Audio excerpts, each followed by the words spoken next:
Welcome, everybody. I see some folks coming in. We're going to wait another minute or two before we jump in and get started.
All right. Welcome, everybody. I see some familiar names on the list, so I'm excited to have you guys to chat with me today and go through today's webinar. So we're talking about bridging the vision gap, and this has been kind of a passion concept for me that's evolved over the years, and now it's really come to fruition within our organization as we use it with clients and are doing some really interesting and innovative things around the vision and the vision gap. And so I want to encourage everybody, there's a chat here, so feel free to use it. I love to answer questions and really make this engaging. I know that I can't see you, but you can see me, but please feel free to interject, add comments, definitely ask questions, and we'll make this as interactive as we can. We've got Tony on my team standing by to review the chats, and hopefully we can have some good conversation as well. So thanks again for everybody joining, and let's jump in. So most of you probably know a little bit about us, and I'm not going to talk about this too much, but Incivia is a consulting and marketing agency. We've really bridged that gap and helped customers look at their market, how they're going to go to market, enabling their digital solutions, and then driving lead generation. But today isn't going to dive into too much of the tactical stuff, whereas we're going to really look at the big picture of how do you develop a great vision. So the first place that I wanted to start, it's been unbelievable, and this is the first time I've put a slide like this together for any presentation, but I'm only a couple of months away from 20 years having owned and started Incivia, and it's been just an amazing, fantastic ride. There's been lots of folks and tons of videos that we've put out there, good times, and of course, as any business owner knows, the tough times as well. And some of what today's presentation is comes from some of those tough times in understanding where I wanted to go as an organization. But it's been a really exciting ride. You can even see one of my pictures with one of my first employees almost 20 years ago over here. Definitely quite the change. Don't have maybe a little bit of the mohawk that I had back then, but it's been an amazing ride. And this is really the foundation of what I want to talk about, and just the experience of it is that, having had a business for 20 years, you definitely gain a lot of interesting and unique insights, especially working with a lot of different companies on their approach to the market, their vision, how they want to move forward as well. So I don't know if I want to call it a mid-business crisis, but definitely as I went through my journey, and it was really that probably 7 to 8 years into owning the business, that I really started getting into this approach where I like to break the business apart on a regular basis, especially if we would get into some sort of challenge with a client or something else that was an issue in the business. My mind naturally, and it's a little bit of my superpower, but also my super villain, was to go in and break everything apart. How do I look at the pieces of the business, evaluate those, and then try and build a model that I felt like would be scalable and successful and go in the direction that I wanted it to? And, in this time period, I started really getting into business systems. You can see up here the team canvas and the business model canvas, your one-page strategic plan. I did a ton of reading into different books on strategy and why and vision. And at this time, too, tapped a lot of mentors that I brought in through an organization I was with, EO, and other groups. And so for me, it was really about not only my mindset and approach to tinkering in the business on a regular basis, but really this thirst for wanting to understand strategy and the different models that were out there and how I could use them. But one of the biggest challenges that I found was that although it can be a superpower of mine to be able to break things apart and really look at them and do a good job of bringing them back together to understand a new approach and really be innovative, it also caused challenges in my business on a regular basis. Often I would have a new vision that would potentially drive us in a slightly different direction, or I would have to figure out how to get the team on board to make sure that they understood where I wanted to go. And so there were definitely these issues that I ran into.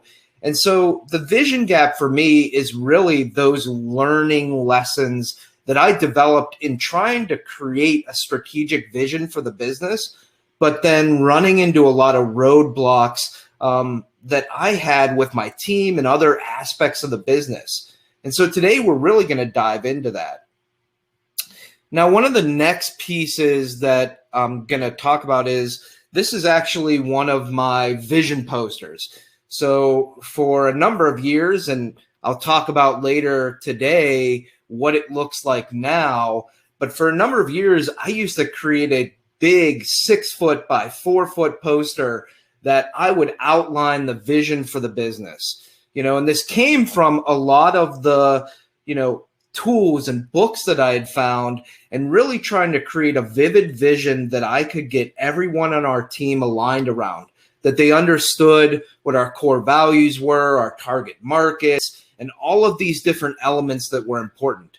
And so every year I would release my vivid vision and talk about it with the team, and they would see the evolution of where the company was going.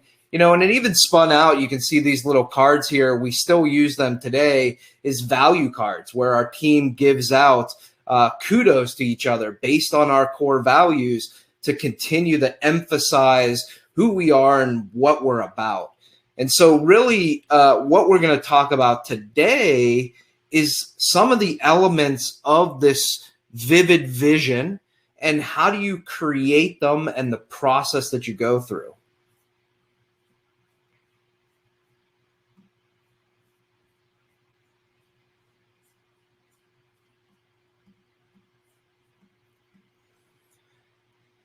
So what did I end up finding is that, myself, I do tend to be a visionary, someone that I like the high level. I love to think about the future, be innovative, and really look at the market and break these things apart. And you see that in a lot of businesses, that there's a visionary, someone that's that leader at the top that has big ideas and they're excited and they're literally thinking about their business in the shower. They're thinking about it in their car. They are always obsessed with the business. And so, that is something that these visionaries have a challenge with, is that they're always thinking about these things. And they're always thinking about, how do I change and what do I adapt? And it really does become an obsession for them, that they're really focused on, how do I continue to evolve and change this business? The big challenge that I ended up finding, and I see in a lot of other organizations that I work with, is that the business owner, the visionary, the leadership team, they have this vision in their head. They start thinking about it, and they've got all this nuance and detail to it. But then they go to their team and they are only able to share small nuggets or pieces, or they do it in passerby conversations through the office. And now today, with a lot of us working remotely, it might be a random Slack message. And so the challenge is that the visionary, the leadership team, has this expectation in their head for where the organization is going, what they want from people. And the reality is that there's a gap. Those people within your organization, they struggle to understand the depth and nuance of all those pieces of your strategy. And that's really where this vision gap came from, is this concept of leadership teams seeing where they want to go with such crystal clarity and spending a lot of time obsessing about where they want to go. But then the people in the organization whose responsibility is often to take that vision and make it a reality, there's a gap that they don't understand all the pieces and the nuances and how they fit together. And when you can solve that vision gap, when you can bridge the gap between what you see for the future of the organization, and you can get your team on board and aligned, that's when an organization starts running really well, people are aligned, and you fix a lot of the challenges that you end up seeing within a company as well. And I typically break the vision gap into 3 different parts. One, there's the culture gap. And the culture gap is about your team and getting them aligned for where you want the business to go. It talks about your core values, your vision, your mission, your big, hairy, audacious goals. And the challenge is that if you don't get your culture gap solved, a lot of times you have a challenge with folks that might not be a right fit for the team or don't understand where the organization is going. So they get confused by decisions and tactics that are made. And so you have a lot of things like turnover and employee issues, when really the challenge is that you haven't been able to clearly define and articulate and evangelize the culture of your business to make sure that the right people are on the bus and they're all aligned in the right direction. The other big gap is the customer gap, is this idea that, do your customers really understand what you stand for, why you're different, what is important for you to deliver on a daily basis. And so there is this part of the vision in operations and customer experience that's important to have defined and articulated, not only so your internal team can execute it in working with customers, but also that you can turn customers into evangelists for your business as well. And then the final gap that I see as part of the overall vision gap is that prospect gap, is that how do we take our vision for where we want the business to be, who we are today, what makes us unique, all of these different elements that help impress and convey and convince with folks that are not currently customers. How do we develop a way to bridge the gap of making sure that they are feeling the future and the excitement that we have for the business? And so when we are working on bridging the vision gap, it really is about these 3 areas with our internal employees, our existing customers, and our prospects. And when we're able to bridge that vision gap, again, there's a lot of magic that can happen in growth for the organization, reducing stress, improving what you do, and really scaling. So let's dive in and really talk about some of the details of what a vision is and how we build it and all of the pieces that are really important. And again, don't be shy. Please feel free to jump in on the chat and ask some questions. So really this piece is about how do we inspire, align, convince, retain, and accomplish.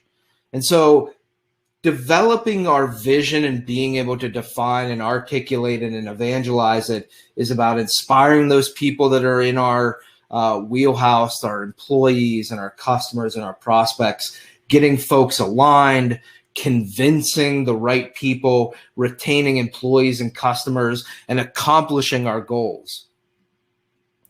And so there's a couple of stages that I think are really important in developing a strategic vision that will be successful. First, we've got to evaluate. You can't go into anything without having some depth of understanding or evaluating where your current position is. This is so important because we can't define and develop a vision without having understanding. And so we'll talk a little bit later about how do we evaluate. Then we have to define. We have to actually create that strategy. What are these pieces and how do they fit together to create a true strategy that drives a plan that can make us successful? And these are the elements that we determine and we're going to talk about throughout today's webinar of the pieces that we need to define to bridge this vision gap. The next stage is articulation, and this is different than defining. We have to articulate it and make sure that our vision is set up in a way that people can comprehend it and understand it when we share it. And so it's one thing to define these elements and write them on a piece of paper, but it's another to be able to put them in a format that people can understand and consume and then really become impassioned by. The next is how do we communicate and make sure that we really are evangelizing this vision with all of these different audiences, with our employees and our customers and our prospects. So how do we take something that we've now built and we've determined how we can communicate well, but then actually get it in front of people?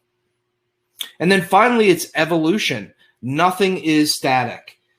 There is a big difference between developing a strategic vision that you change constantly, but there's also the challenge of never evolving your strategic vision and the elements of that. And so you really want part of the process to be coming back and improving upon that strategic vision so that you can evolve as an organization as you continue to evaluate, define, articulate, and communicate.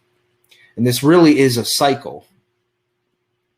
Now, one of the things that really helped me in my journey to understand vision, and especially when I was in a period where I did a ton of tinkering and I was really breaking things down on a regular basis, trying to understand the business and think about where do we go and how do we scale, was this pyramid that really describes how long things last. And where this helped me was understanding aspects of my vision that would be more in stone versus ones that I had to change on a regular basis. And so I really love the concept of core values being forever and what you should do as an organization. Core values are the things that define who we are as the people within a company. In Civia, we use those in the hiring process. We have core values like think smart, act bold, which means take risk, always innovate, drive harder, be passionate, and open yourself.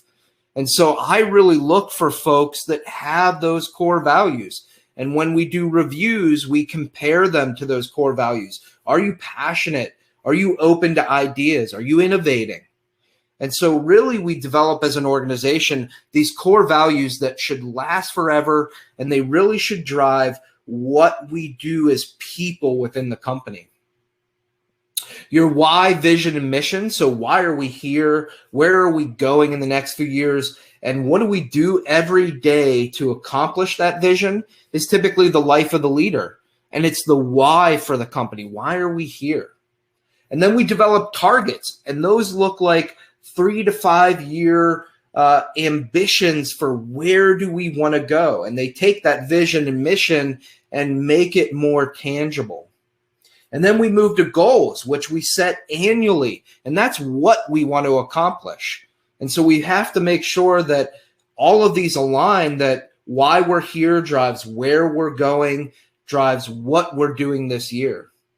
And then we look at developing actions, these things that we define on a quarterly basis to figure out how are we going to achieve those annual goals.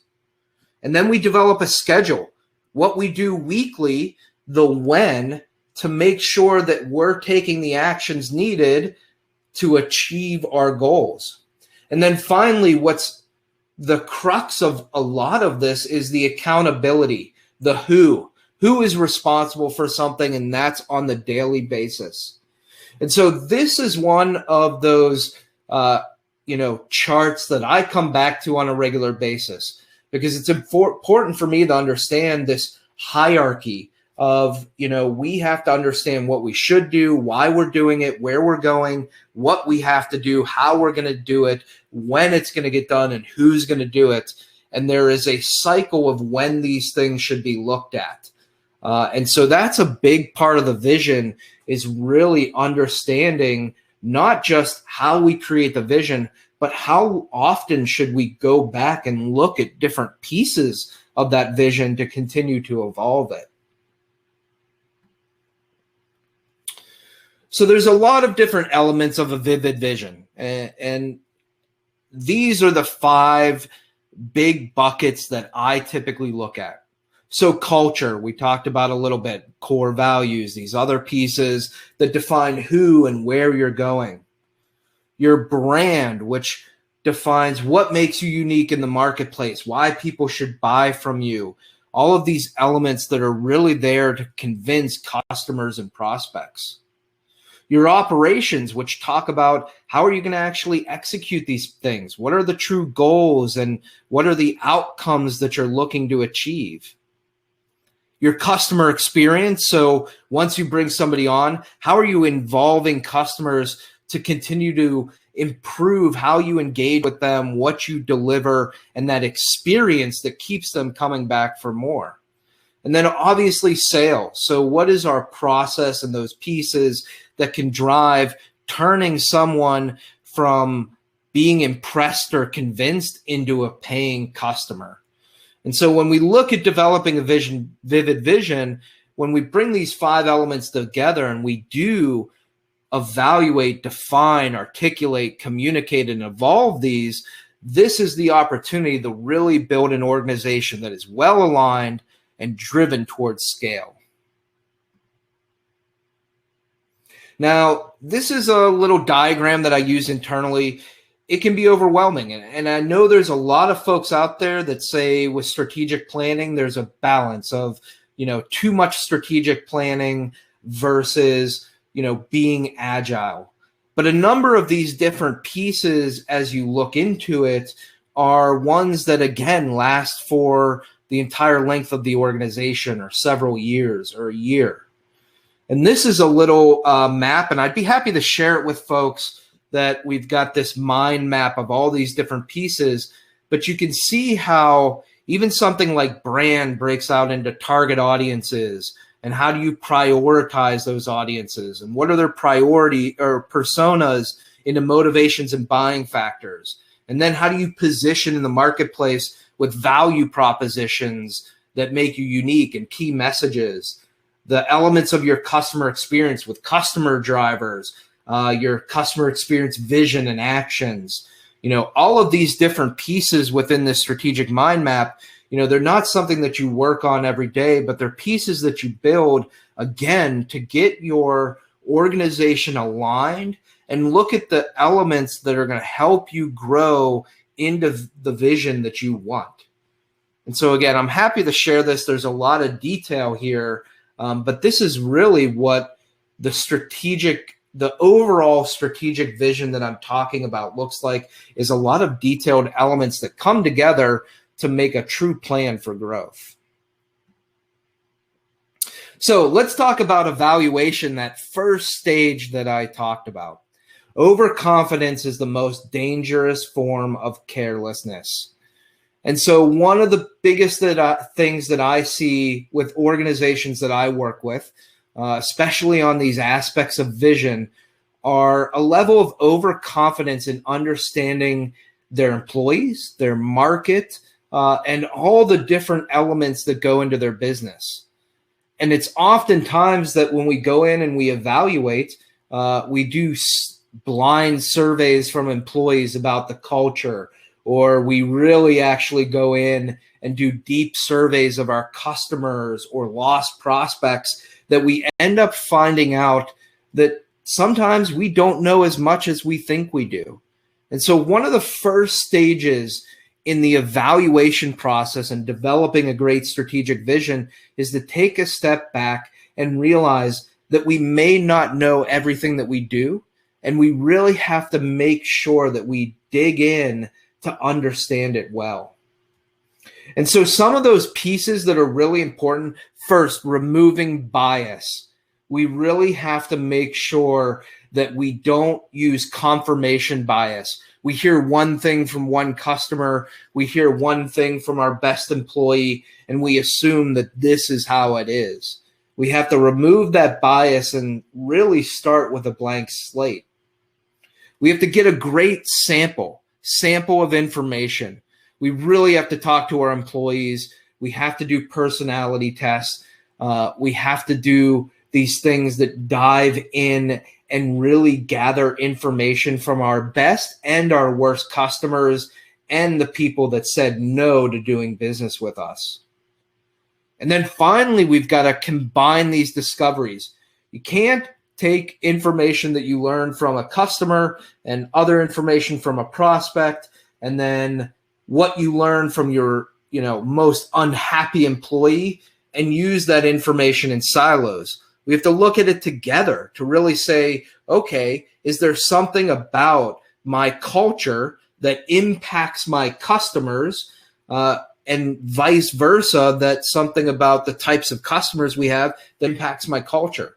So we really have to, during this evaluation stage, make sure that we're not thinking in silos. That can be really detrimental to true evaluation. And so one of the key processes that we're going to talk about as we continue through these different elements is that I believe that when you're talking about developing a strategic vision, there are a couple of things that you really need to make sure you do. One, make it collaborative. The idea of the visionary purely going into a room and thinking about their vision and coming out with something strong, that is not the way to success. You want to bring in the folks in the organization, people from the outside that can really help you make the right strategic plan. We've got to have some structure. Getting in a room with a blank whiteboard is not the best approach to developing a great strategic vision. The way to do it is really think about structure. And you'll see in the next number of slides some of the exercises that we use, ways that we've developed to progressively break down the process of building some of these elements and creating them through a true structured process. It has to be progressive. A lot of these things build upon each other. You define your culture and your vision that then drives into brand and then drives into sales and customer experience. So this should often be a progressive process to make sure that you're building the foundational elements first.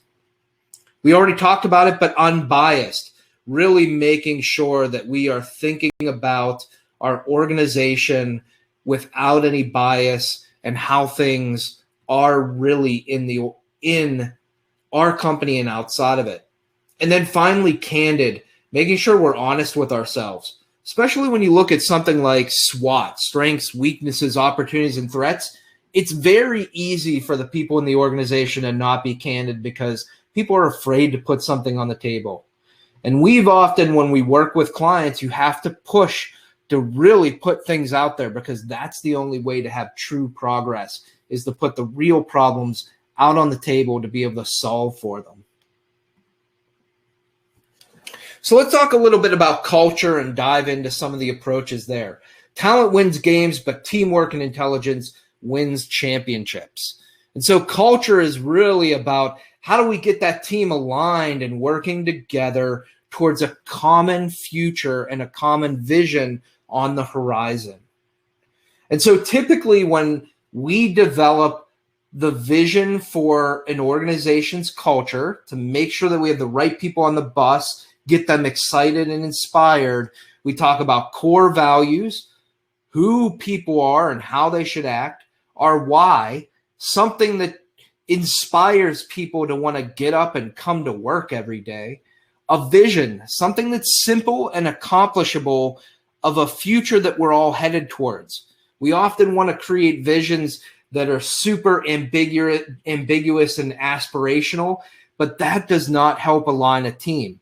What we really want is a vision that we can say we accomplished 5 years ahead, and we can create a new vision and something simple that people can truly rally around. And then we develop a mission, and people obviously often confuse vision and mission. To me, mission is the actionable definition of how we reach our vision. If our vision is to get to a certain place, our mission has to be, what do we do every single day to make that actionable? And it doesn't matter what the task is, the mission should define it. And then I like a manifesto. Create a mantra for your team to rally around, something that gets them excited and inspired and defines the emotional feel of what it's like to work at your company and what it's like to accomplish the everyday activities. And then finally, part of culture for me is big, hairy, audacious goals. We talk about those a lot, but it's something to excite. You know, what can we accomplish in the next 2 years? Or what's something that's a little bit risky and scary? But those are the things that get inside of our heads and inside the people that work for us and get them excited to get up every day. And so when we define these elements and we understand these core values, who should be there, our why and vision that drive people, our mission and manifesto that inspire daily activity, and our BHAGs that give us something exciting to go towards, this is when we get our team well aligned, get the right people on board, and can drive a successful culture. So I mentioned that I really like to break things down. We've developed over the years for all of these different elements. Incivia has developed exercises that are progressive to help us really work with our clients to define these different pieces in a way that's structured. And so just as a sample, I wanted to bring forward how we help companies often create their core values.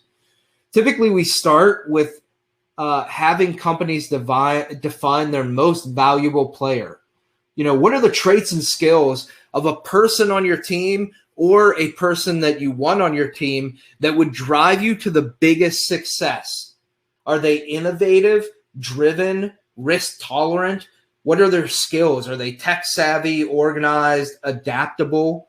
And so we really define, if we could take one person and define out their traits and skills, and we know that person is the greatest person to drive this company to success, what do they look like? Then we define a day in the life, in the future of the company. What does it look like? I always talk about, you know, mine would be coming off a plane from an international flight, having talked to a customer in another country. My family is coming off with me because I took them along with me so they could explore the world. I get back to the office and I can see that there's a hum in the air of people taking initiative and making things happen. And so for me, what I pull out of that is family and self-motivated leadership, being customer focused. And so now we've defined the person in the organization, the traits and skills, and we defined the future of what we want it to look like. And so then once we've determined that, we extrapolate, combine, eliminate, and emphasize. What are the different phrases that don't make sense? What are the pieces that can be combined together into a common topic? And so we really develop these phrases and words that are now narrowed down based, again, off the traits, the day in the life, and the skills. And then the final part of the exercise is we do a litmus test. We've got several questions that we ask about these phrases to understand, are they really something that should be a core value? As an example, even if we completely changed our services, would I want my team to exemplify this? Yes, I would want them to be innovative. And so now, through a progressive step-by-step process, we were able to break down and come up with core values that truly should define the people that we want on the bus, and then give us a way to judge whether they are truly part of the organization when we do reviews. And so core values isn't something that's a vanity that should just be used for the outside world to represent who we are. These are true pieces that will define the people on the organization and match the traits and skills that get us to success and match what we want the organization to look like in the future. And this is just one example, obviously, of our different elements of the core of our culture, but you can see how we can break this down into a process that gets us to a successful vision. So be stubborn about your goals, but flexible about your methods. And so this, for me, always stands out is that a lot of times we feel like we're off from our goals and someone says, well, I'm going to change my revenue growth goal this year. That's not what it's about. We have to be focused on changing our method to always get to our goals. And so the next piece is really this operations piece. And so when I'm developing a vivid vision, I look at a couple pieces of operations. One, a 6-year ambition.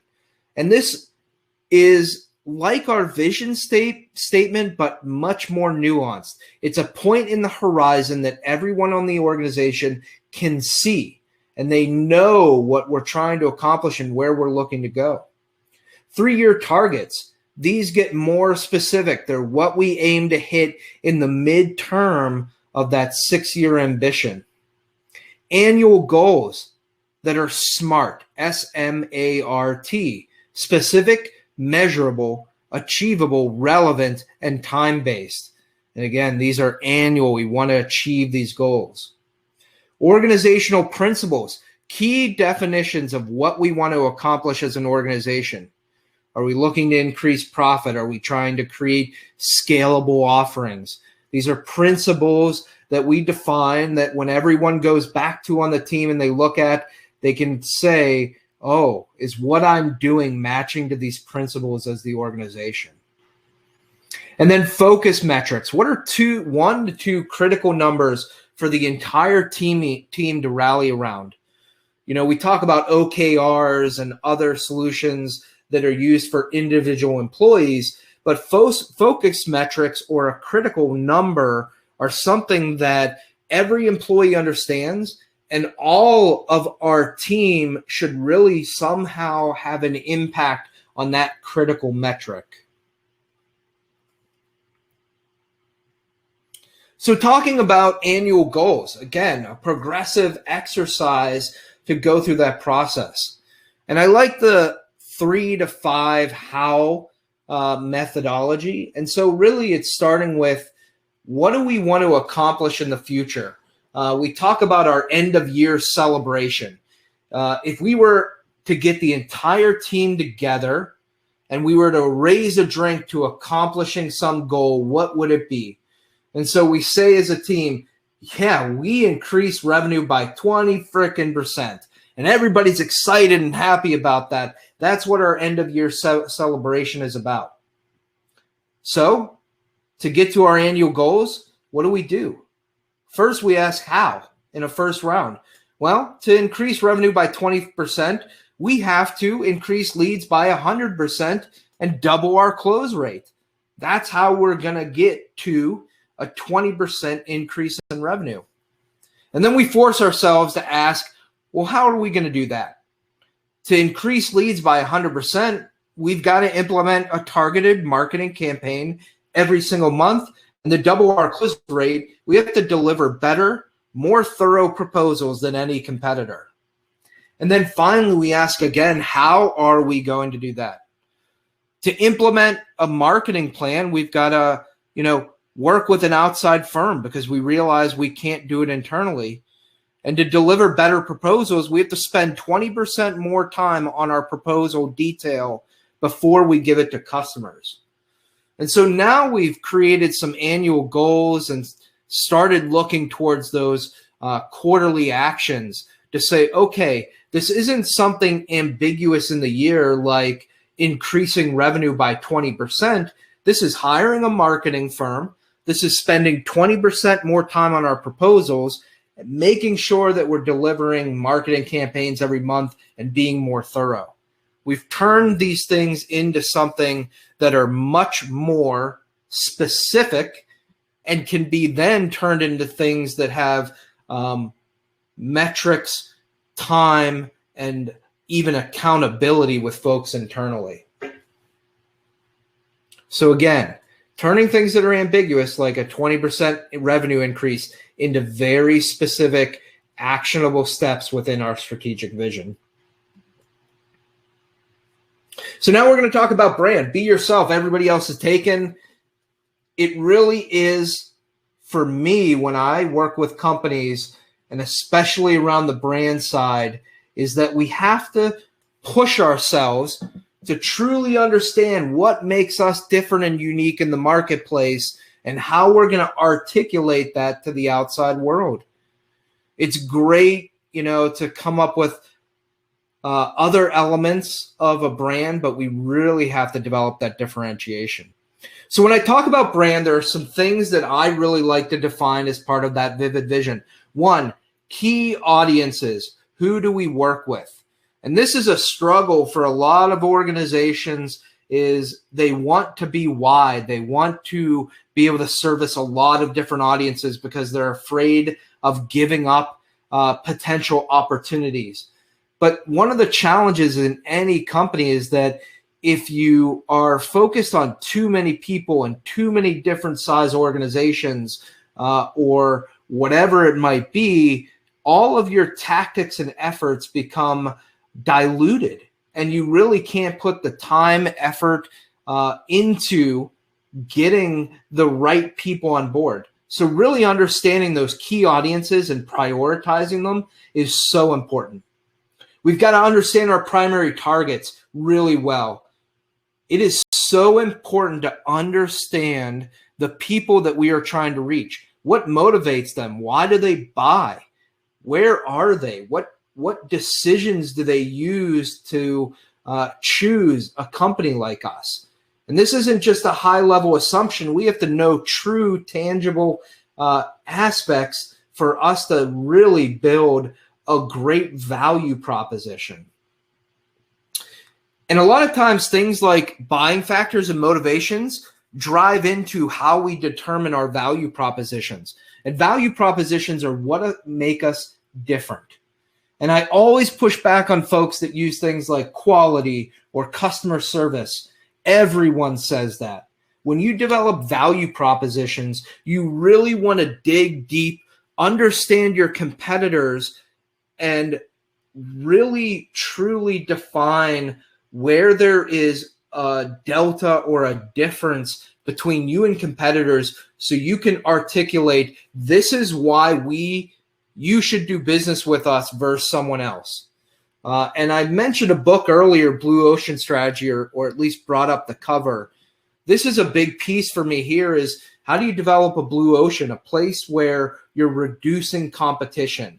And I think value propositions are a great way to help you do that, so that when you go to market, you're reducing your competition, which helps you get more frictionless marketing and sales. Next is brand voice. How do we sound, look, smell, and act? We not like to define these pieces so that, whenever we create marketing materials or a website or sales materials, we have a consistent sound and look and smell, which helps us be professional. Positioning statements. We use things like simple identifiers, your elevator pitch, your flag in the ground. These are statements that can be used that help make sure that everyone in the organization, whether they're in marketing, sales, customer service, or even operations, that they truly can articulate who the company is, why they're different, and why you matter. And then finally, high-level messaging. This is an extension of our positioning, and really, again, takes and creates messaging that our entire organization can be aligned around so that we can entice, convince, and convert prospects. So again, just as an example of an exercise, and I'd be happy to share some of these exercises with you if you want to hear other ones for value propositions or key audiences. But this one's for brand voice. And so often what we do is we work with a company that define words and choose words that describe, our current culture and business, and then also what our clients desire from us. So from a persona perspective, are we inspiring and casual, or are we authoritative and professional? One thing that I really like in this process is we actually go out to competitors and define these persona, tone, language, and purpose for them. And you can really see it in their look and their messaging to help you understand where are other people and how are they presenting their business. And are they even doing it consistently? A great example, if you ever want to go look, is Uber and Lyft. If you look at Lyft, they're pink mustaches on the car. And if you look at Uber, it's black VIP. And so on one side, it's playful and casual. On the other side, it's professional and inspiring. And those are two different brand looks that go out there. And so we define these things of what are we internally and what do our clients look for with persona, tone, language, and purpose, and then discuss around it to hone it down to something specific that we can share with our entire team and make sure that whenever anybody does anything within our organization, they are staying consistent with our brand voice. The next one is sales. So sales is not an outcome, not a goal. It's a function of doing numerous things right, starting from the moment you target a potential prospect until you finalize the deal. The key for me in sales is that a lot of times, just like we had in the example for annual goals before, they say, I need you to sell $1 million this year in new revenue. And really the focus needs to be, what are the actions that we need to take to get to that goal? I need you to talk to 10 prospects every day. I need you to put out 8 proposals a week. I need you to have X number of follow-ups for each proposal that's out there. What we really want to do in sales is think about activity, not goals, because activity drives a goal. And so when I develop a vivid vision for someone's sales process, one, we want to define offerings. What do you do in a clear and logical format? One of the biggest challenges that I see in organizations is that if you ask 2 different people what we do and what we offer, you'll get 2 different answers. And if you try and put your offerings out to your target customers, they get confused because you've spent so much time thinking about different ways to organize it, or it's just a list, and you really have not built a logical structure, messaging, and clearly articulated what it is you do, not only internally to your team, but externally. And that is part of sales, because if your customers or prospects can't understand what you do and don't get it instantly, you are not going to close deals. The sales process, and this gets into some of those activities. What is the workflow of taking a lead to a sale? What do we do in the first stage, and then the next, and really defining a process that not just our sales team is aware of, but our entire company understands, so that when a sale comes in, our team actually understands what was the flow that that prospect went through and what types of conversations were there.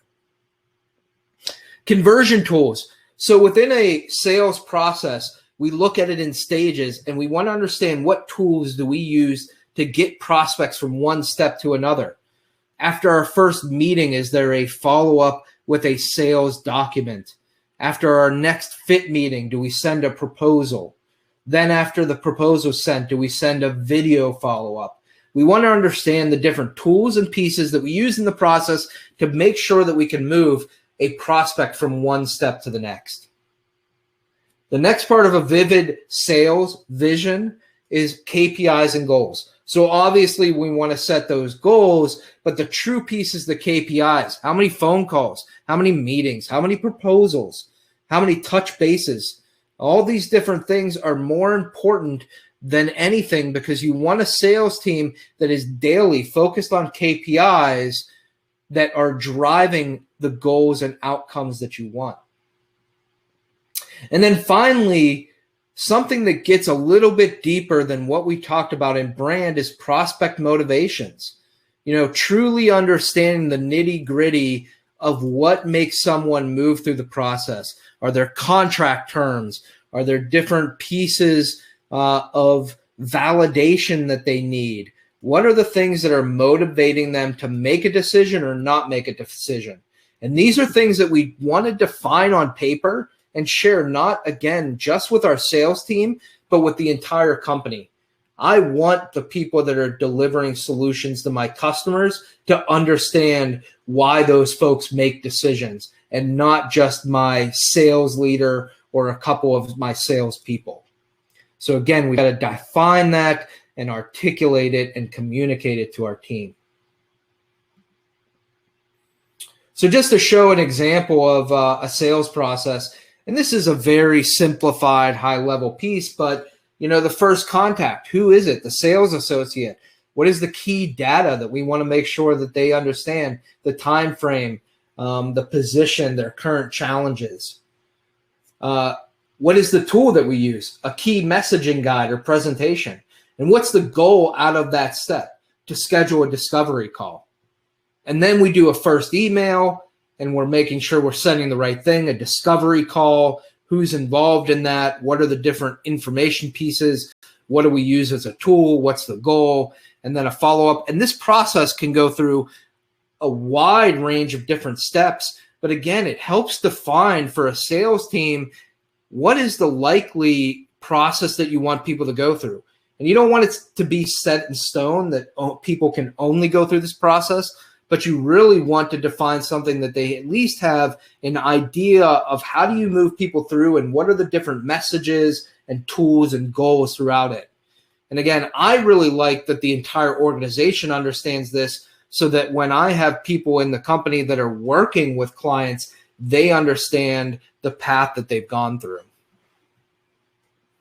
And so the final element that we're going to talk about before we get into the closing pieces is customer experience. I truly do believe that this is the next competitive battleground. It's where business will be won or lost. We live in a world where experience means so much of the reflection of our brand, and on social media, how people talk about our company, whether they stay and are repeat customers. All of these different pieces come down to customer experience. And if this is something that you haven't defined and articulated, communicated, and evangelized in your organization across every single person, this is where business can be lost, not only for your existing customers, but all future customers as well. And so elements of our customer experience vision are a vision for customer experience. What's the high level vision for what we want to achieve and definition of customer experience? Is the vision to make extremely happy customers? Is it to sell more? There's different pieces that we can define as that high level vision. What are actions that we need to take to actually achieve that vision? What are to live by values, things that are core to what we do every day that we should just do to make sure that we're delivering not only on our company's core values, but our customer experience. A moment map, which is one of my favorite things in building with customers, no matter what type of business they are. And we'll actually show a little bit of that next. But how do we understand each of the moments that we interact with customers, and then how do we exceed their physical and emotional expectations at those different interactions? And then, of course, customer success measurables. What are actual critical numbers as an overall customer experience team, as a company, and as individuals that we're using to define whether we're meeting the vision and actions and these improvements to our moments that we have with our clients?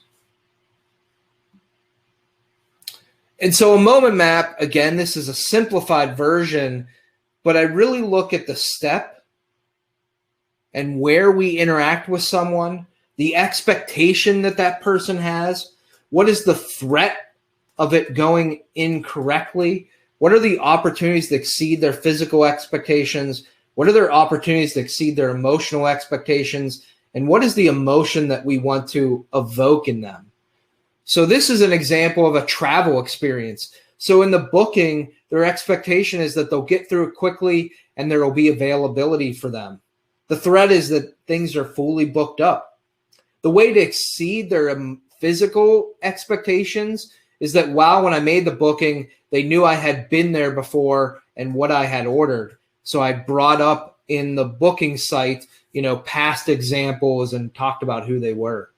The emotional experience, I recognize them and can remember when I dined with them last. And then the emotion evoked is surprise or anticipation. And the example that I love is there's some great ones out there. Look for them in your daily life working with customers. A great one years ago was Warby Parker that, provided glasses. And they had such an interesting experience that when you would order a pair of glasses, they would send you a number of emails right after that would talk about how you could use the glasses and how they might look on your face and, give you really cool, exciting ideas. And so for a glasses company, they made that physical and emotional experience much more interesting than just getting a tracking email and then waiting for the product to show up. They actually engaged and created a physical and emotional experience in between the time that you ordered and got your glasses to create a better customer experience. And so what we do in moment mapping is really look at that. What is the path of a customer after they join as they work with us? And how do we really look at exceeding their physical and emotional expectations? And so now we've talked about a lot of elements of strategic vision. There's communication and evangelizing. I talked a little bit about how I created a poster and created cards that were given out for core values. And there's so many different activities and tools. But the truth is that we've really got to look at, how do we evangelize this within our organization every single day to help people understand where we're going, who we are, and what we need to do. Because if we don't do that, who cares if we've defined all these pieces and created great strategies for differentiating ourselves or creating a great customer experience. And so really it is truly about developing that process, not just to define and articulate and organize, but also communicate and evangelize with our teams. Things like brand guides are so important, developing documents and other pieces like I talked about, so that across all of these areas, every person on the organization has the opportunity to understand the elements that define our vision and who we should be, and develop the consistency that's so important in delivering great sales and customer experience. And we've got to keep exploring. We can't stop. The one thing that we talked about in the beginning, evaluating and not having bias, The last thing that we want to do is develop a strategic vision that sits for 5 years and doesn't evolve with what we learn about customers and how the people in our organization change. We have to keep coming back. But that's why I like that structure that I showed earlier, where you really look at some elements like core values that last forever and other ones like actions and brand voice that may change from year to year. And so I've gone through a lot of this, and I've talked about defining and articulating and really communicating with your team. And so I actually have an ask of folks that have joined us for this webinar. We in Civia have developed a product called Breakthrough that actually solves this challenge. It is a tool to help companies define and give them structure to their strategic vision. It helps them articulate it, communicate it with different parts of their team, and obtain feedback from them as well. And so we have launched this as a beta product. We're in early stages. It's something that we're using with a number of our clients right now. And my ask to you is, we're looking for folks that are interested in strategic vision to come on and beta this product with us and give us feedback on how we can make it better. And really the goal of this product is to deliver what I just talked about in this webinar: that definition, evaluation, communication, articulation, and evolution of a strategic vision to really align the team and get a great organization running. So I'm going to ask all of you after this with some emails and some other touch bases if you would be willing to walk through the product and give us your feedback. So I've talked about a lot around strategic vision. It's been about an hour. I'm happy to sit around for questions that come, whether through chat or please feel free to reach out to us at any time after this, and we'd be happy to talk about some of the things that we talked about in today's webinar. So I appreciate everybody taking the time to listen. Can't wait to talk to all of you in person. And please reach out to us. We'd love to have you as a beta user for our product or help you develop your own strategic vision. So thanks, and I'll wait around looking for questions or answering anything anybody needs. Have a great day, everybody.